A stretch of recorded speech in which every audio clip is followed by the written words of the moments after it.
중동의 사막 한가운데 밤하늘을 가르며 수백 발의 미사일이 쏟아져 내렸습니다. 세계에서 가장 부유한 나라 중 하나인 아랍에미리트의 하늘 위로 죽음의 불꽃이 떨어지던 그 순간 전 세계의 이목이 단 하나에 집중되었습니다. 과연 이 미사일들을 막아낼 수 있는 무기가 존재하는가? 그런데 여러분, 그날 밤 아랍에미리트의 하늘을 지킨 것은 세계 최강대국 미국의 무기도 군사강국 러시아의 방공체계도 아니었습니다. 놀랍게도 그것은 대한민국이 만든 무기였습니다. 명중률 96%. 이 수치가 어떤 의미인지 아시겠습니까? 미국이 수십 년간 천문학적인 돈을 쏟아부어 개발한 세계 최고의 방공 무기조차 실전에서 단 한 번도 달성한 적 없는 숫자입니다. 그런데 한국이 해낸 겁니다. 이 소식이 전해지자 아랍에미리트는 긴급히 한국 정부에 연락을 취했습니다. 계약한 물량을 더 빨리 보내달라고 간곡히 요청한 것이죠. 도대체 한국은 어떤 비밀 무기를 만들었던 걸까요? 그리고 세계 최강이라 불리던 미국의 방공 무기를 어떻게 뛰어넘을 수 있었던 것일까요? 아무도 주목하지 않았던 30년간의 숨겨진 이야기가 지금 시작됩니다. 여러분, 대한민국이 자랑스럽다면 댓글로 응원 한마디 남겨주세요. 구독과 좋아요, 알림 설정까지 부탁드립니다.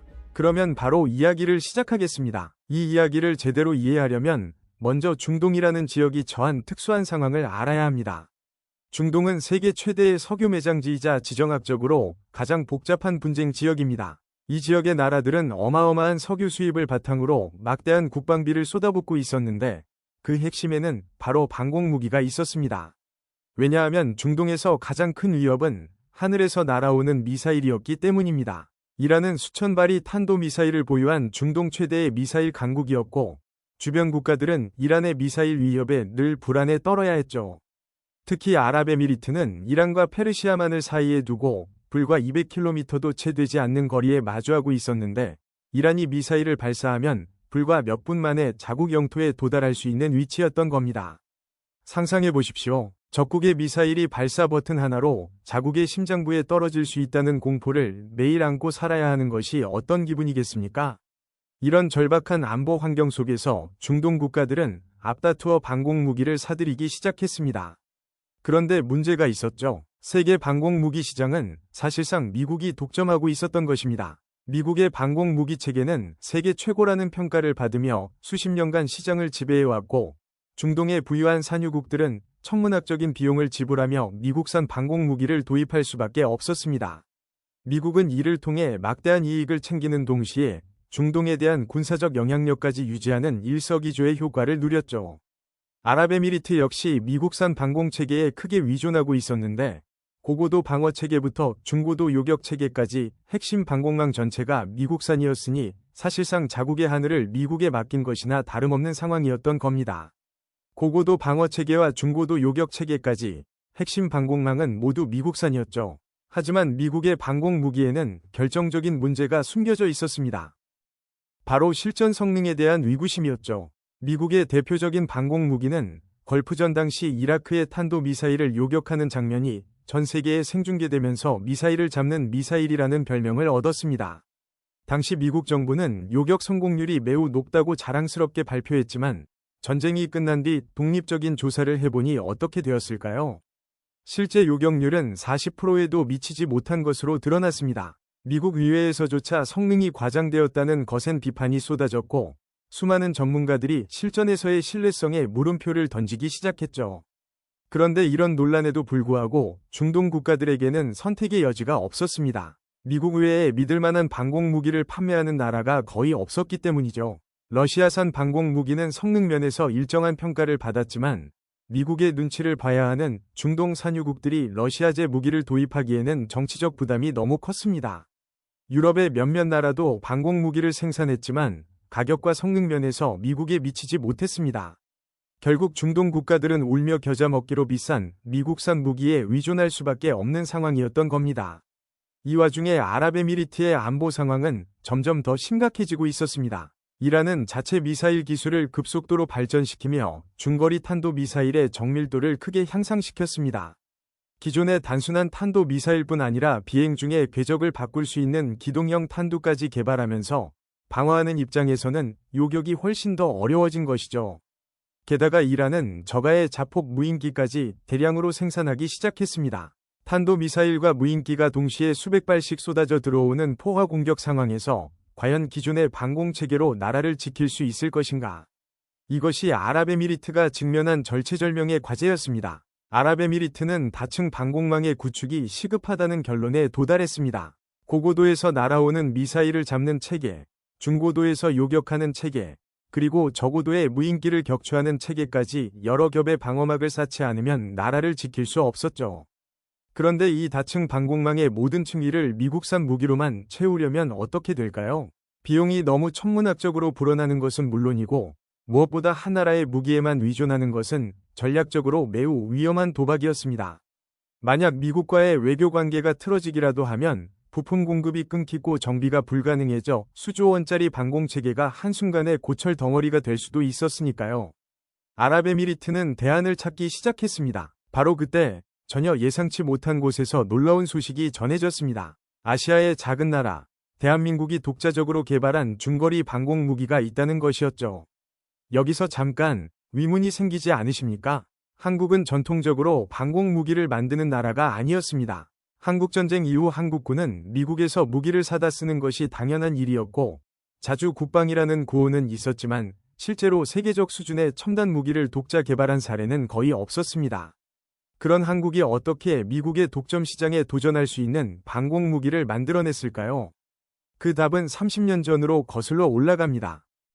1992년 대한민국 정부는 하나의 중대한 결정을 내렸습니다. 노후된 방공 무기를 대체할 차세대 지대공 미사일을 개발하겠다는 것이었죠. 당시 한국은 미국에서 도입한 구형 방공 무기에 의존하고 있었는데 이 무기들은 이미 수명이 다해가고 있었고 현대전의 위협에 대응하기에는 턱없이 부족했습니다. 처음에는 해외에서 신형 무기를 사들이는 방안이 검토되었습니다. 미국이나 유럽의 최신 방공체계를 도입하면 가장 빠르고 간편한 방법이었을 겁니다. 하지만 여기에는 치명적인 문제가 도사리고 있었죠. 해외에서 첨단 무기를 사올 경우 천문학적인 비용이 드는 것은 물론이고 핵심 기술은 절대로 넘겨주지 않기 때문에 영원히 외국에 종속될 수밖에 없었습니다. 무기의 정비와 업그레이드도 전적으로 판매국의 손에 달려 있었고 심지어 전시에 부품 공급이 중단될 수도 있다는 심각한 위험이 존재했죠. 한국의 안보를 타국의 선의에 맡길 수는 없다는 비장한 판단이 내려졌습니다. 1998년 한국 정부는 마침내 자체 개발의 길을 선택했습니다. 공군이 약 1,000억 원의 예산을 투입하여 한국형 중거리 방공 유도 무기 사업의 개념 연구와 탐색 개발에 착수한 것입니다. 그런데 여러분, 1,000억 원이라는 돈이 방공 무기 개발에 충분한 금액이라고 생각하시나요? 미국이 자국의 방공 무기를 개발하는 데 투입한 비용은 수조 원이 넘었습니다. 유럽 선진국들도 이 분야에 막대한 예산을 쏟아부었죠. 그에 비하면 1,000억 원은 시작에 불과한 금액이었죠. 당시 국제방산업계에서는 한국의 도전을 냉소적으로 바라보았습니다. 과연 그 돈으로 뭘 할 수 있겠느냐는 것이 대체적인 시각이었던 겁니다. 솔직히 말해서 한국 내부에서조차 회의적인 시각이 적지 않았습니다. 방공 무기란 단순한 로켓이 아닙니다. 음속의 몇 배로 날아오는 적 미사일을 레이더로 탐지하고 궤적을 계산하고 요격 미사일을 발사한 뒤 공중에서 정확히 충돌시켜 격추해야 합니다. 이것은 빠르게 움직이는 총알로 또 다른 총알을 맞추는 것과 같은 극도로 정밀한 기술이 필요한 작업입니다. 당시 이런 기술을 보유한 나라는 미국과 러시아, 그리고 유럽의 극소수 선진국뿐이었습니다. 과연 한국이 이런 최첨단 무기를 독자 개발할 수 있겠느냐는 의문이 끊이지 않았죠. 하지만 한국의 연구진은 포기하지 않았습니다. 국내 방산 기업들이 역할을 나누어 개발에 뛰어들었습니다. 한 기업은 요격 미사일의 체계 통합과 유도탄 개발을 맡았고 다른 기업은 적의 미사일을 탐지하는 핵심 장비인 다기능 레이더를 개발했으며 또 다른 기업은 미사일 발사대를 설계했습니다. 수백 명의 연구원과 기술자들이 이 프로젝트에 매달렸고 시행착오의 연속이었습니다. 요격 미사일이 목표물을 놓치는 실험 실패가 거듭되었고 레이더의 탐지 성능이 기대에 미치지 못해 처음부터 다시 설계해야 하는 상황도 벌어졌습니다. 특히 가장 어려운 과제는 직격 방식의 요격 기술이었습니다. 기존의 방공 미사일은 적 미사일 근처에서 폭발하여 파편으로 격추하는 방식이었지만 한국의 연구진이 목표로 한 것은 직격, 즉 요격 미사일이 적 미사일에 직접 충돌하여 파괴하는 방식이었죠. 이 방식은 정확도가 극도로 높아야 가능한 기술로 당시에는 미국만이 실용화에 성공한 최첨단 기술이었습니다. 한국의 연구진이 이 기술에 도전한다는 소식에 해외 전문가들은 고개를 저었습니다. 하지만 한국의 기술자들은 물러서지 않았습니다. 2000년대 초반부터 본격적인 개발이 시작되었고 2000년대 중반에는 시제품이 완성되어 시험 발사가 이루어졌습니다. 초기 시험에서는 실패도 있었지만 연구진은 실패의 원인을 철저히 분석하고 하나씩 문제를 해결해 나갔습니다. 유도 알고리즘을 수십 번 수정했고 레이더의 탐지 범위와 정밀도를 끊임없이 개선했으며 미사일의 추진체와 기동 능력을 반복적으로 시험하고 보완했습니다. 그렇게 10년이 넘는 세월이 흘렀습니다. 2017년 마침내 역사적인 순간이 찾아왔습니다. 한국형 중거리 방공 유도 무기의 개량형 시험 발사가 성공한 것입니다. 요격 미사일은 표적을 향해 정확히 날아가 직격으로 파괴했고 연구진과 군 관계자들은 환호성을 질렀습니다. 30년 가까운 도전이 드디어 결실을 맺은 순간이었습니다. 이 무기의 이름은 천궁, 하늘의 활이라는 뜻을 가진 이 무기는 대한민국의 하늘을 지키기 위해 태어났습니다. 그리고 2019년부터 한국군의 실전 배치가 시작되었습니다. 그런데 한국의 천궁이 주목받기 시작한 것은 순전히 예상 밖의 사건 때문이었습니다. 바로 국제 방공 무기 시장에서 미국산 무기의 한계가 적나라하게 드러나기 시작한 것이죠. 2022년 러시아와 우크라이나 사이에 전쟁이 발발했습니다. 서방 세계는 우크라이나에 미국산 방공 무기를 지원했고 이 무기가 러시아의 미사일을 막아줄 것이라고 기대했습니다. 하지만 결과는 기대에 크게 못 미쳤습니다. 러시아가 다양한 종류의 미사일과 무인기를 동시에 대량으로 발사하는 포화 공격을 가하자 미국산 방공 무기의 요격률은 크게 떨어졌습니다. 초기에는 30%대의 요격률을 보이더니 나중에는 한 자릿수까지 떨어지는 상황마저 벌어졌습니다. 세계 최강이라던 미국의 방공 무기가 실전에서 이 정도 성능밖에 내지 못하다니 국제사회는 큰 충격에 휩싸였죠. 이 소식은 중동 국가들에게도 심각한 경고였습니다. 중동의 산유국들이 천문학적인 비용을 들여 구축한 방공망이 과연 실전에서 나라를 지켜줄 수 있을 것인가 하는 근본적인 질문이 제기된 것입니다. 특히 아랍에미리트는 이란이라는 거대한 미사일 위협을 바로 코앞에 두고 있었기에 이 문제는 곧바로 국가 생존의 문제로 이어졌습니다. 아랍에미리트 국방부는 기존 방공망의 취약점을 긴급히 점검하기 시작했고 미국산 무기만으로는 안심할 수 없다는 결론에 도달했습니다. 바로 이 시점에서 대한민국의 천궁이 아랍에미리트의 레이더에 포착되었습니다. 아랍에미리트 국방부는 한국의 방공 무기에 대한 정보를 수집하기 시작했고 그 성능 재원을 분석한 결과 놀라운 사실을 발견했습니다. 한국의 천궁은 미국의 주력 방공 무기와 비교해도 결코 뒤지지 않는 성능을 가지고 있었으면서도 가격은 미국산의 절반 수준에 불과했던 것입니다. 게다가 한국은 기술 이전에도 비교적 유연한 태도를 보였고 정비와 부품 공급 체계도 안정적이었습니다. 2022년 1월 세계 방산 역사에 새로운 이정표가 세워졌습니다. 아랍에미리트가 한국의 천궁 도입 계약을 체결한 것입니다. 계약 규모는 무려 4조 원이 넘었습니다. 10개 포대를 도입하기로 한 이 계약은 당시 한국 유도 무기 수출 사상 최대 규모였으며 세계 방공 무기 시장에 거대한 파장을 일으켰습니다. 미국의 독점 시장에 한국이 도전장을 내민 것이나 다름없었기 때문입니다. 미국 방산업계는 경악했습니다. 그동안 중동 시장은 사실상 미국의 텃밭이었는데 아시아의 작은 나라가 감히 이 시장에 발을 들여놓은 것이니까요. 하지만 이때까지도 세계는 한국산 무기의 실전 성능에 대해 반신반의하는 분위기였습니다. 시험장에서의 성능과 실전에서의 성능은 완전히 다른 문제이기 때문입니다. 아무리 시험에서 좋은 결과를 보여준다 해도 실제 전장에서 적의 미사일을 막아내지 못하면 아무 소용이 없습니다.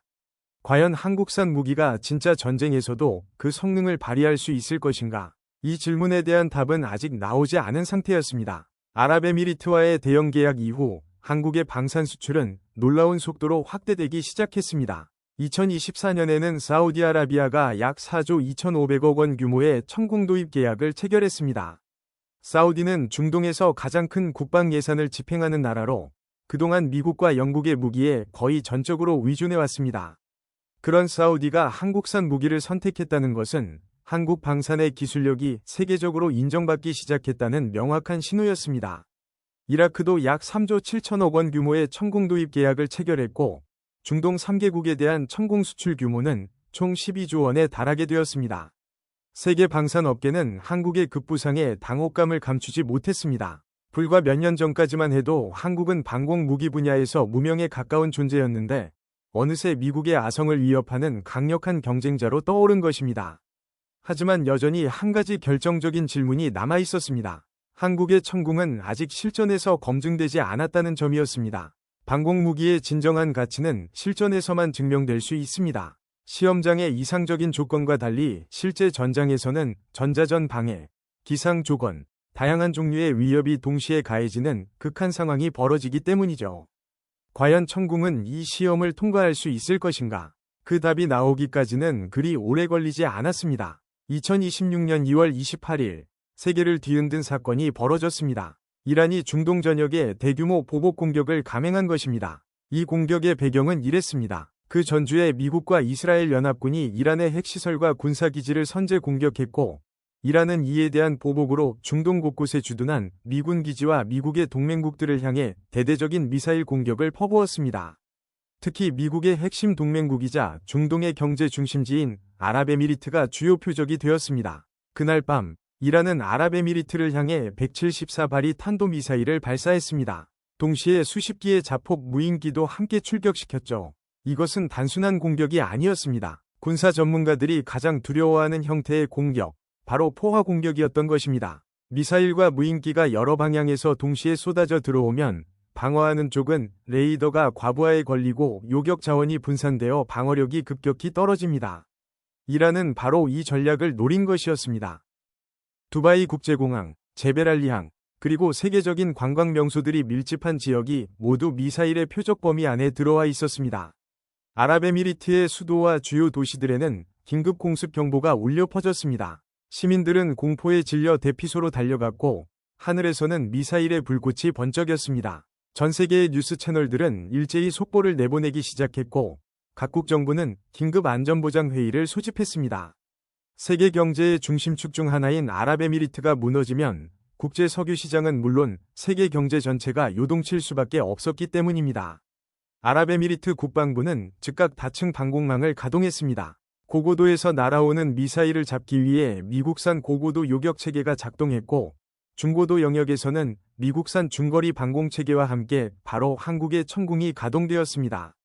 천궁 2개 포대가 전투 태세에 돌입했습니다. 각 포대는 4기의 발사대와 다기능 레이더, 교전 통제소로 구성되어 있었는데, 레이더가 적의 미사일을 탐지하는 순간 교전 통제소에서 자동으로 위협을 분석하고 요격 미사일의 발사를 지시합니다.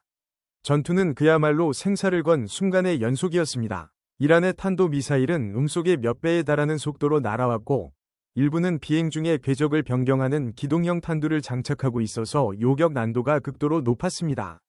게다가 미사일과 무인기가 동시에 여러 방향에서 접근해오는 상황이었기에 레이더는 수십 개의 표적을 동시에 추적하고 우선순위를 판단해야 했습니다. 이런 극한의 상황에서 단 한 발이라도 놓치면 도시에 미사일이 떨어지고 수백 명의 사상자가 발생할 수 있었습니다. 바로 그 순간 천궁의 레이더가 가장 먼저 반응했습니다. 다기능 레이더는 수백 킬로미터 밖에서 접근하는 미사일을 포착했고, 교전 통제소에서는 순식간에 위협 분석이 이루어졌죠. 표적의 속도, 궤적, 예상 착탄 지점이 계산되었고, 요격 미사일의 발사 타이밍과 궤도가 자동으로 결정되었습니다. 놀라운 것은 이 모든 과정이 불과 몇 초 만에 완료되었다는 사실입니다. 인간의 판단으로는 도저히 따라갈 수 없는 속도였죠. 발사. 천궁의 요격 미사일이 발사대를 박차고 하늘로 솟구쳤습니다. 약 400kg 무게의 요격 미사일은 엄청난 속도로 상승하며 적의 탄도 미사일을 향해 돌진했습니다. 그리고 고도 15km 이상의 상공에서 요격 미사일은 적 미사일의 직격으로 충돌했습니다. 거대한 불꽃이 밤하늘을 밝혔고 적 미사일의 파편이 사막 위로 흩어졌습니다. 요격 성공이었습니다. 하지만 이것은 시작에 불과했습니다. 이란의 미사일은 계속해서 쏟아져 들어왔고 천궁은 쉴 새 없이 요격 미사일을 발사해야 했죠.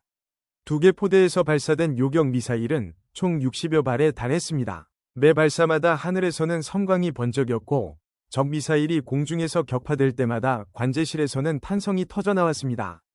그런데 놀라운 것은 이 과정에서 천궁이 보여준 압도적인 명중률이었습니다. 전투가 끝난 뒤 아랍에미리트 국방부와 한국 측이 합동으로 분석한 결과 천궁이 기록한 명중률은 96%에 달했습니다. 60여 발의 요격 미사일 중 거의 대부분이 적 미사일을 정확히 격추한 것이었습니다. 이 수치가 얼마나 놀라운 것인지는 다른 방공 무기들의 실전 기록과 비교하면 명확히 알 수 있습니다.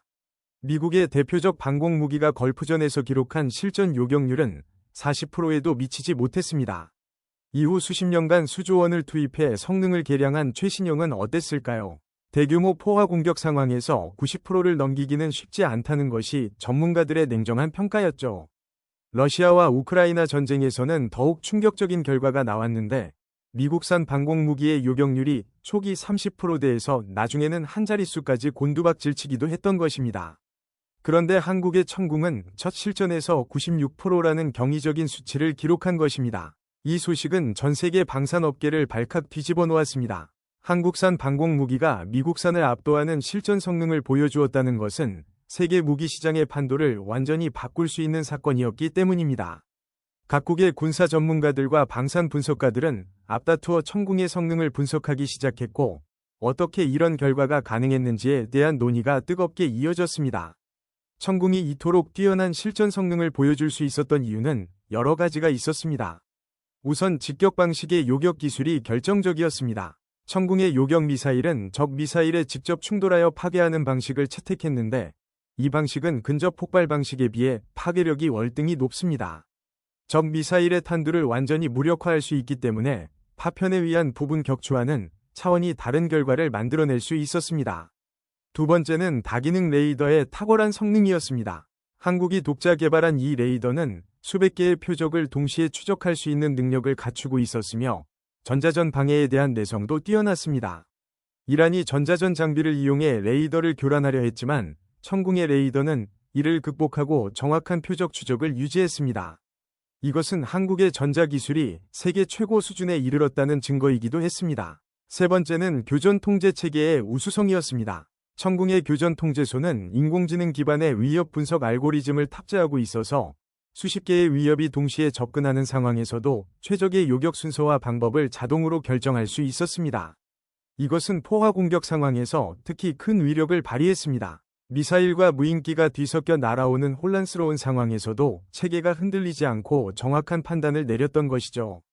네 번째는 한국 특유의 꼼꼼한 품질 관리였습니다.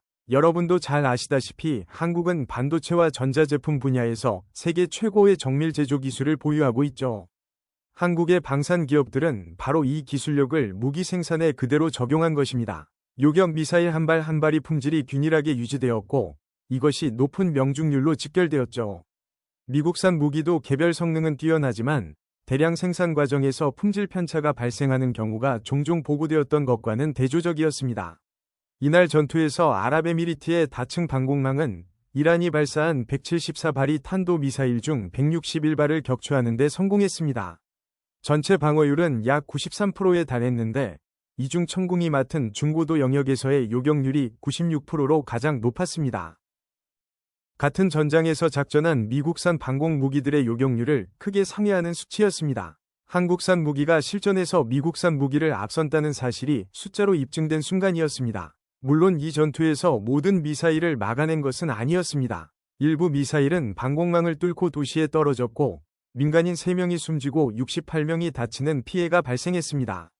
두바이 국제공항과 제베랄리앙 주변 시설도 피해를 입었습니다. 하지만 174발이라는 대규모 미사일 공격에서 이 정도의 피해로 막아냈다는 것은 방공작전의 관점에서 볼 때 대단히 성공적인 결과였습니다. 만약 방공망이 없었다면 수천 명의 사상자가 발생하고 도시 전체가 마비되었을 것이 분명했기 때문입니다. 전투가 끝난 직후 아랍에미리트 정부의 반응은 놀라울 정도로 신속했습니다. 아랍에미리트 국방부는 즉각 한국 정부에 긴급 연락을 취했죠. 내용은 간단하면서도 절박했습니다. 계약한 물량을 예정보다 훨씬 빨리 보내달라는 것이었는데 원래 10개 포대를 순차적으로 인도하기로 했던 일정이 완전히 뒤집어졌습니다. 이미 배치된 2개 포대가 이번 전투에서 그 진가를 증명해 보였으니 나머지 8개 포대도 최대한 빨리 받아 방공망을 강화하겠다는 것이었죠. 하지만 아랍에미리트의 요청은 여기서 그치지 않았습니다. 기존 계약 물량과는 별도로 추가 물량까지 요청한 것입니다. 이번 전투를 통해 천궁의 실전 능력이 완벽히 검증되었으니 가능한 한 많은 포대를 확보해 나라 전체를 천궁의 방공망으로 덮겠다는 구상이었습니다. 아랍에미리트 입장에서는 목숨을 건 전투에서 자국 하늘을 지켜준 무기를 더 많이 확보하는 것이 국가 생존의 문제였으니 당연한 반응이었습니다. 더 놀라운 일은 그 다음에 벌어졌습니다. 2026년 3월 8일 아랍에미리트 공군의 대형 수송기가 한국에 직접 날아왔습니다. 이 수송기의 목적은 단 하나, 천궁의 요격 미사일을 가능한 한 빨리 가져가는 것이었습니다.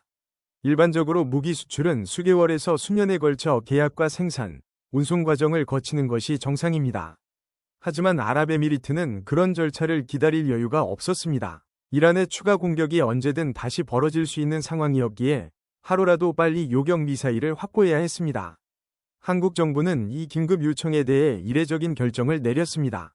한국군이 실전 운용 중인 천궁 미사일 물량에서 30발을 빼내어 아랍에미리트에 긴급 공급하기로 한 것입니다. 자국 군대의 실전 물량을 떼어내 외국에 공급한다는 것은 매우 이례적인 조치로 그만큼 아랍에미리트와의 군사적 유대가 깊어졌다는 것을 의미했습니다. 동시에 한국의 방산 기업들은 생산 라인을 풀가동하여 추가 물량을 생산하기 시작했고 생산 속도를 최대한 끌어올리기 위해 교대 근무 체계까지 도입했죠. 천궁의 실전 성공 소식이 전해지자 세계 각국에서 한국을 향한 러브콜이 쏟아지기 시작했습니다. 가장 먼저 반응한 것은 이미 천궁을 도입한 사우디아라비아와 이라크였습니다. 이 두 나라는 천궁의 실전 성능이 공식적으로 확인되자 기존 계약의 조기 이행을 요청함은 물론 추가 물량 도입에 대한 협의를 시작했습니다. 특히 사우디아라비아는 이란의 미사일 위협에 직접 노출되어 있는 상황이었기에 천궁의 배치를 서두를 수밖에 없었습니다. 더 나아가 기존의 한국산 무기에 별다른 관심을 보이지 않았던 나라들까지 한국의 문을 두드리기 시작했습니다. 동남아시아와 동유럽의 여러 나라들이 천궁에 대한 정보를 요청했고 일부 국가는 이미 구매 위양서를 보내온 것으로 알려졌습니다. 방공무기 시장에서 실전 검증이라는 것은 그 어떤 마케팅보다도 강력한 판매 수단입니다. 아무리 시험장에서 좋은 성적을 보여주어도 실전에서의 증명에는 비교할 수 없기 때문입니다. 한국의 천궁은 첫 실전에서 세계 최고 수준의 명중률을 기록함으로써 이 가장 강력한 자격증을 획득한 셈이었습니다. 이번 사건의 의미를 제대로 이해하기 위해서는 세계 방공 무기 시장의 구조를 알아야 합니다. 방공 무기 시장은 전 세계 무기 거래에서 가장 큰 비중을 차지하는 분야 중 하나입니다.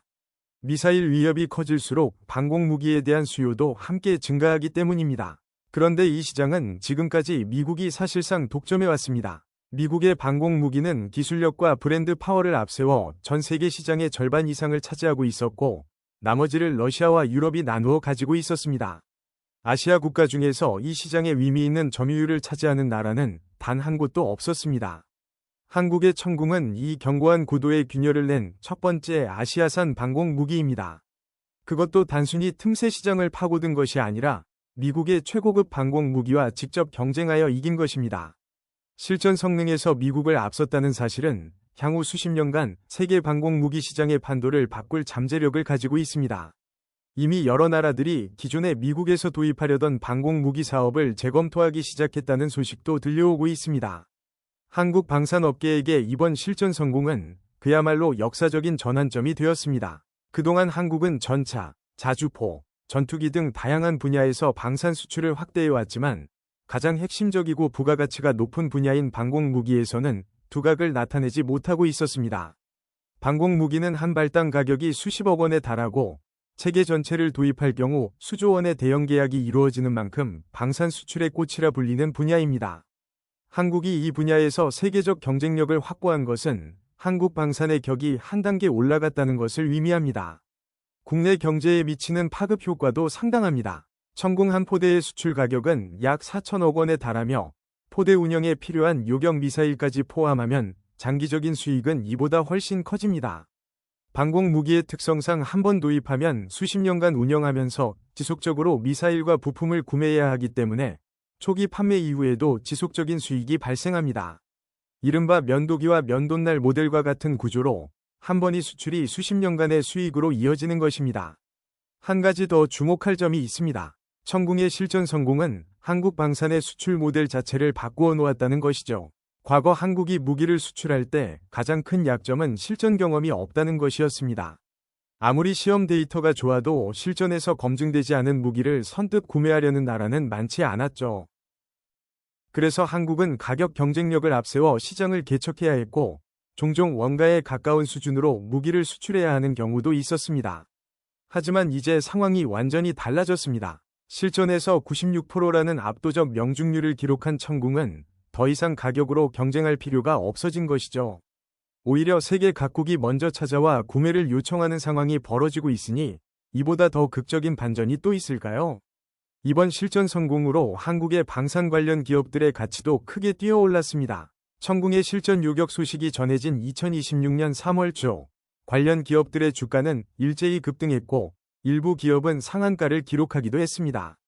이것은 단순히 단기적인 주가 변동이 아니라 한국 방산 기업들의 기술력과 성장 잠재력이 시장에 의해 재평가된 결과였습니다.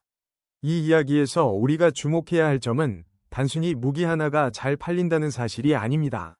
중요한 것은 한국이 세계에서 가장 진입 장벽이 높은 첨단 무기 분야에서 독자적인 기술력으로 세계 최고 수준에 도달했다는 사실입니다. 30년 전 아무도 한국이 이런 무기를 만들 수 있으리라 믿지 않았습니다. 방공 무기 개발은 미국과 러시아 같은 군사 초강대국의 전유물이었고 한국은 그저 선진국에서 무기를 사다 쓰는 나라에 불과했습니다. 하지만 한국은 포기하지 않았습니다. 1,000억 원이라는 부족한 예산으로 시작하여 수십 년간 꾸준히 기술을 축적했습니다. 수많은 실패와 좌절을 겪으면서도 연구를 멈추지 않았고 마침내 세계 최고 수준의 방공 무기를 완성해냈습니다. 그리고 그 무기는 실전이라는 가장 냉혹한 시험장에서 세계 최강이라 불리던 미국의 무기를 뛰어넘는 성능을 입증했습니다.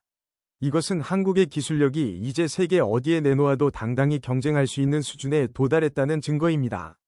반도체, 스마트폰, 자동차에 이어 이제 첨단 무기 분야에서도 한국은 세계를 선도하는 나라로 자리매김하고 있습니다. 한국이 만든 무기가 중동의 하늘을 지킨 이 사건은 단순한 무기 수출의 성공을 넘어 대한민국이라는 나라의 저력과 잠재력을 전 세계에 알린 역사적 순간이었습니다. 지금 이 순간에도 한국의 방산 기업들은 천궁의 다음 세대를 개발하고 있습니다. 더 먼 거리에서 더 정확하게 더 다양한 위협을 막아낼 수 있는 차세대 방공 무기가 이미 연구 단계에 있죠. 동시에 세계 곳곳에서 한국산 방공 무기에 대한 관심이 폭발적으로 높아지고 있습니다. 한 나라의 운명이 걸린 전장에서 자신의 하늘을 지켜줄 무기를 선택할 때 이제 세계는 미국만이 아니라 대한민국을 바라보기 시작했습니다. 하늘의 활이라는 이름을 가진 천궁, 이 무기가 세계의 하늘을 지키는 날이 머지않았습니다. 30년 전 작은 나라의 원대한 꿈에서 시작된 이야기는 이제 세계 방산 역사의 새로운 장을 열었습니다. 대한민국의 기술력, 대한민국의 끈기, 그리고 대한민국의 저력, 이것이 바로 세계가 한국을 다시 보게 된 이유입니다. 그리고 이 이야기는 아직 끝나지 않았습니다. 한국의 하늘을 넘어 세계의 하늘을 향한 천궁의 비행은 이제 막 시작되었을 뿐입니다. 여러분, 대한민국이 자랑스럽지 않으십니까? 한국인으로 태어난 것이 이렇게 자랑스러운 순간이 또 있을까요? 불과 몇십 년 전까지만 해도 세계 최빈국 중 하나였던 나라가 이제는 세계 최강의 방공 무기를 만들어 중동의 부유한 산유국들에 수출하고 그 무기가 실전에서 세계 최고의 성능을 입증하는 나라가 되었습니다. 이것이 바로 대한민국입니다. 절대 포기하지 않는 나라, 끊임없이 도전하는 나라, 그리고 반드시 해내는 나라. 우리 모두가 이 나라의 국민이라는 것을 자랑스러워해도 좋을 것입니다. 30년간 묵묵히 이 무기를 개발해온 수천 명의 연구원과 기술자들에게 경의를 표합니다. 중동의 사막 한가운데서 한국산 무기를 운용하며 그 나라의 하늘을 지킨 장병들에게도 감사의 마음을 전합니다. 그리고 이 모든 것의 출발점이 된 30년 전이 결정, 어렵고 힘들지만 우리 스스로 만들겠다는 그 결정을 내린 모든 이들에게 진심으로 감사드립니다. 대한민국의 하늘은 이제 누구도 함부로 침범할 수 없습니다. 그리고 한국이 만든 천궁은 앞으로도 세계 곳곳에서 평화를 지키는 방패가 될 것입니다. 이것이 바로 대한민국의 힘이며 우리 모두의 자부심입니다.